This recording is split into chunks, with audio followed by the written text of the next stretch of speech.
anos, o azeite de oliva, um produto essencial na culinária brasileira, tem passado por várias variações significativas de preço. Desde 2023, os consumidores notaram um aumento expressivo nos valores, com o produto ficando cerca de 50% mais caro nas prateleiras desde outubro daquele ano. Este encarecimento foi atribuído principalmente às condições climáticas adversas nas principais regiões produtoras da Europa, como Espanha e Portugal, que enfrentaram secas severas, resultando em quebras de safra e redução na oferta global do azeite. Embora as perspectivas para 2025 estão mais otimistas, com a expectativa de recuperação da produção europeia, estima-se que os preços do azeite possam registrar uma queda de até 20% ao longo deste ano, trazendo alívio para os consumidores. Mas ainda há o temor que a crise climática continue surpreendendo os agricultores e isso ainda preocupa. Dentro deste contexto, vamos analisar a citação de Apocalipse 6:6 e a importância do azeite no fim dos tempos e durante a grande tribulação. Apocalipse 6:6 diz: "E ouvi o que parecia uma voz no meio dos 4 seres viventes dizendo: uma medida de trigo por 1 denário, 3 medidas de cevada por 1 denário, e não danifique o azeite e o vinho." Por que será que perante uma crise global de alimentação e durante a grande tribulação, que é representado pelo Cavaleiro Negro de Apocalipse, existe um clamor para não danificar o azeite e nem o vinho? O azeite é um óleo vegetal extraído da azeitona, o produto da oliveira. Trata-se de um alimento antigo, clássico da culinária contemporânea, regular na dieta mediterrânea e nos dias atuais presente em grande parte das cozinhas. Além dos benefícios para a saúde, o azeite adiciona à comida um sabor e aroma peculiar. A região mediterrânea atualmente é responsável por 95% da produção mundial de azeite, favorecidas pelas suas condições climáticas, propícias ao cultivo das oliveiras, com bastante sol e clima seco.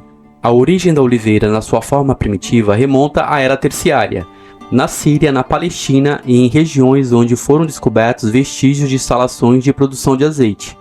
Contudo, em toda a bacia do Mediterrâneo foram encontradas folhas de oliveira fossilizadas. Sabe-se, no entanto, que há mais de 6.000 anos, o azeite era usado pelos povos da Mesopotâmia como protetor do frio e para os enfrentamentos das batalhas, ocasiões em que as pessoas se untavam com ele. Com o contato entre esses povos e os hebreus, foi aprendida a produção do azeite e a cultura da oliveira. Depois, esse conhecimento foi passado para a Grécia e todo o Mediterrâneo por meio dos fenícios. Havia comércio de azeite entre os negociantes da cidade de Tiro, que provavelmente exportavam para o Egito, onde as oliveiras, na maior parte, não ofereciam um produto de boa qualidade.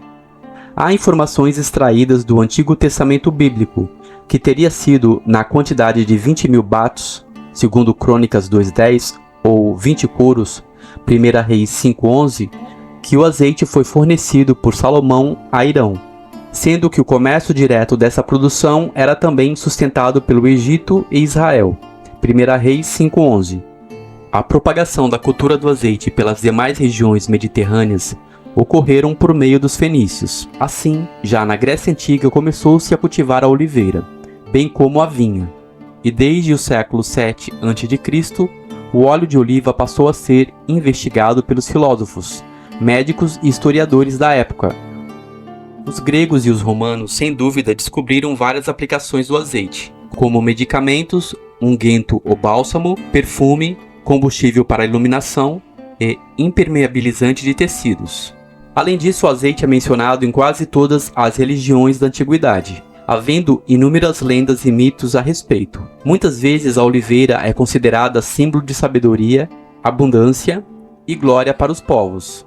Nas religiões antigas pagãs, eles sempre atribuíram as invenções e criações aos deuses. Para os egípcios, o cultivo da oliveira teria sido ensinado por Ísis.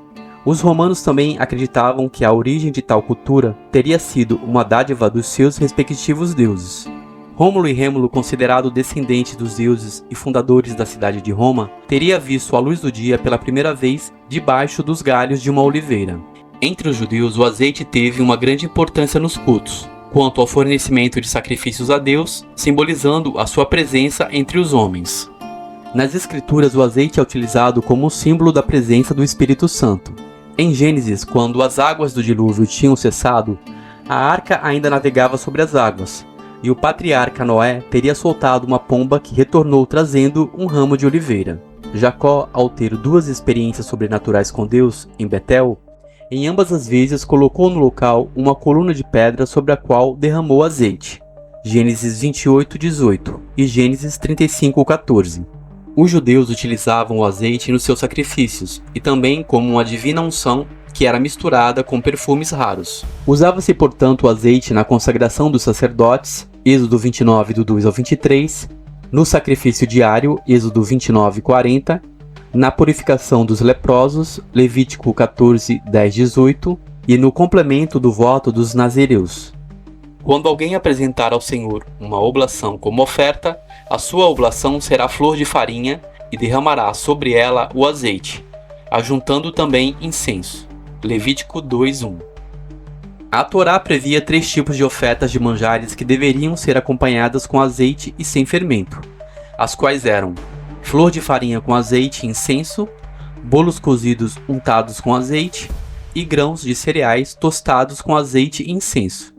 Enquanto a ausência de fermento simbolizava a abstinência do pecado, o azeite representaria a presença de Deus. Parte das ofertas era então queimada no altar como sacrifícios a Deus.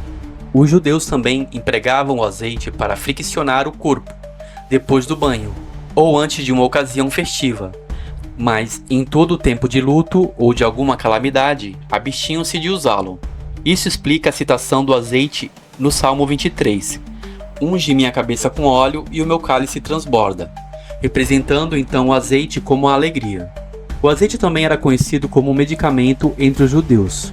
Está em Isaías 1:6, Marcos 6:13 e Tiago 5:14. O bom samaritano unge as feridas do homem que tinha sido atacado pelos salteadores com vinho e azeite. O azeite nas feridas era conhecido para ajudar a cicatrizar. Pode então se dizer que, na cultura judaica, o azeite indicava o sentimento de alegria, ao passo que a sua falta denunciava a tristeza ou a humilhação. O azeite também era usado na menorá, o candelabro de 7 braços do Templo de Jerusalém. O azeite era usado para acender as lâmpadas da menorá e mantê-las acesas em todo o tempo. Este simbolismo do azeite ligado à iluminação está presente na parábola das 10 virgens de Mateus. Antes da sua prisão, Jesus passou momentos agonizantes no Getsemane, Jardim das Oliveiras, situado nos arredores da Jerusalém Antiga. O nome Getsemane significa lagar do azeite. A escolha do local trazia com exatidão o que estava acontecendo com Jesus momentos antes de ser crucificado, quando ele iria ser sacrificado ou esmagado como uma azeitona, a fim de que a humanidade pudesse receber o Espírito Santo em seus corações. Nós estamos aqui diante do Getsemane. Estas 2 pedras que aqui estão eram usadas para produzir o óleo de azeite. Então, a oliva, a azeitona, era trazida primeiramente para esta pedra, à minha direita, e colocada aqui, a oliva e a pedra menor circulava, amassando e esmagando a oliva. Este primeiro óleo que saía era o óleo extra virgem de primeira qualidade. Então, em seguida, o bagaço era colocado naquela outra pedra à minha esquerda, e ali um grande peso era colocado em cima, para que o óleo continuasse sendo produzido. Este óleo saía em gotas quando Jesus estava no Getsemane. Ali era um lugar onde ele também sofreu a prensa, o peso da responsabilidade para salvar toda a humanidade. A frase "não danifiqueis o azeite e o vinho", mencionada em Apocalipse 6:6, faz parte da descrição do 3º selo, onde surge um cavalo segurando uma balança. Este versículo está ligado a uma visão de escassez e injustiça econômica nos tempos finais, dentro da narrativa escatológica e da grande tribulação. O cavaleiro do 3º selo representa a fome ou crise econômica mundial. A balança simboliza a medição dos alimentos, indicando o racionamento ou a dificuldade de acesso, assim como o preço elevado dos alimentos. O texto menciona que uma certa quantidade de trigo, quantidade suficiente para um dia, custará um denário, que era o salário diário de um trabalhador. Isso sugere inflação extrema e pobreza. O azeite e o vinho na cultura da época eram considerados bens valiosos ou luxuosos, usado tanto para alimentação quanto para fins religiosos e medicinais. A ordem para não danificar esses produtos pode simbolizar que, mesmo em tempos de crise, os ricos e poderosos ainda terão acesso a luxos, Outra interpretação é que o azeite e o vinho serão protegidos por Deus, para preservar os recursos necessários para o culto e para a cura dos que temem a Deus. É interessante notar que, enquanto itens básicos como trigo e cevada se tornam inacessíveis, o azeite e o vinho permanecerão disponíveis, ainda que possam custar caro. No contexto escatológico, o azeite pode simbolizar a unção do Espírito Santo e o vinho o sangue de Cristo e a nova aliança. A ordem para não danificá-los pode significar a preservação da graça divina e da redenção, mesmo no tempo da grande tribulação. O julgamento de Deus permite que o mundo passe por juízos, mas há limites para o que será destruído. Desigualdade e injustiça serão uma visão do fim dos tempos, onde a injustiça social será muito evidente, mantendo privilégios para alguns enquanto outros sofrem. Essa citação nos convida a refletir sobre o impacto da injustiça, o cuidado de Deus em tempos difíceis, a preparação espiritual necessária para o fim dos tempos e para a grande tribulação. Além disso, na parábola das 10 virgens, o azeite é um combustível que fornece luz para achar o caminho e ir de encontro ao noivo. As virgens tolas não compraram azeite e não tinham reserva para chegar a tempo às bodas do cordeiro.